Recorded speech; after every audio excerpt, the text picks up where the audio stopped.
All right, so Mike, Jeremy, and we're going to have a more extensive preview in a little bit. This video is really to get my rankings out there, the individual, player evaluations that I have, the unit rankings. You can click on the description box below to get all that information.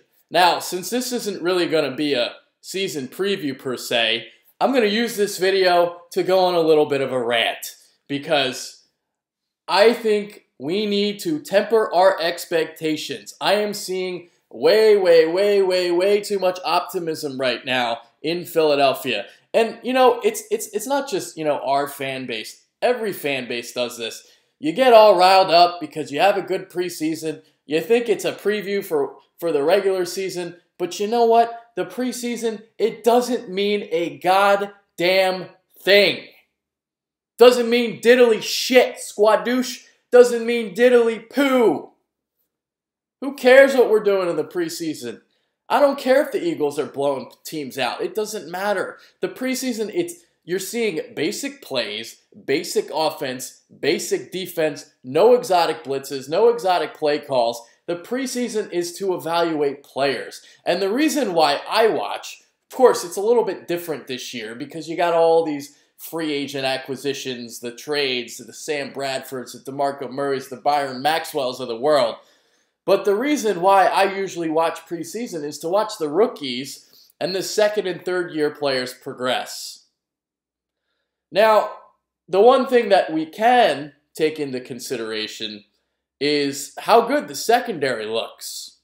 I love Corey Unlin right now. I am loving the technique the Eagles are playing. They're playing an aggressive press at the line of scrimmage. We're turning and looking for the ball, something we didn't do all of last season. I have seen them look and turn around and look for the ball more in 2 preseason games than I did all of last season. The Corey Unlin effect is in full swing. This secondary, we'll see what happens during the regular season, but right now, through 2 preseason games, meaningless preseason games, it does look a little bit better. So that's that. All right. What do I want to talk about now? Well, in terms of getting our hopes up about certain things, let's remember that the drive that Andrew Luck left on, the Colts, they were up 3-0 when Luck departed. Do you really think the score would have been that, much of a disparity if Luck played the whole game with, unbasic plays? I mean, I don't know. I don't get some of you guys. Like, the Ravens game, they blew them out, but I didn't necessarily think that we looked particularly great. We got the turnovers, but Flacco wasn't Flacco in that game. He wasn't accurate. A lot of overthrows.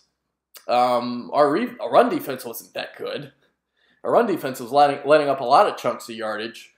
And even going back to the Colts game, early on when Luck was in the game, they picked up a bunch of 3rd and longs. That was one of our, big problems last season. So the whole point of this, it's just a mini video. It's not that long. But the whole point is to just, temper the expectations. Don't get overhyped. Don't get overexcited. Just because what the Eagles are doing right now, they look good through 2 games. Great.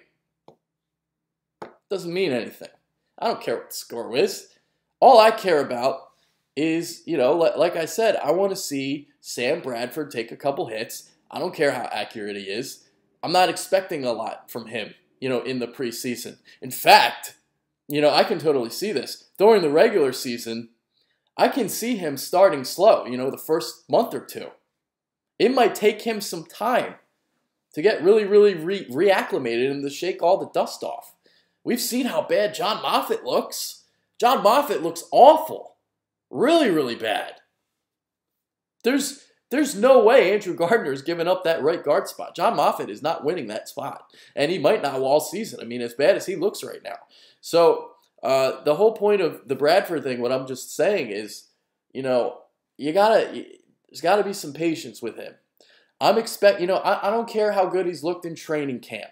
He's been really accurate. But in terms of being in an actual NFL game, to get hit, to see the exotic blitzes that you're going to see from opposing defenses, I'm expecting some rust. I'm expecting a slow start. I think he's going to start off slow the first month of the season.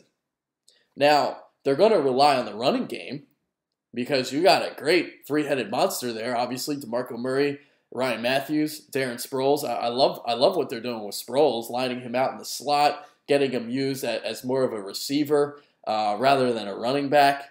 And I'm loving the running backs. I mean, Ryan Mathews right now, I'm telling you guys, if he can stay healthy, he is just about every bit as good as DeMarco Murray. So I like him a lot, man. Watching him run, very, very decisive, one cut. He's a lot faster than I thought he was. I mean, than I remember him, actually. And I didn't realize he could scoot that fast. I have watched Chargers in the past, but I don't remember him being that fast. So, yeah, we'll see with the running back situation. Now, I just think they're going to run the ball early and, just kind of bring Bradford along slowly.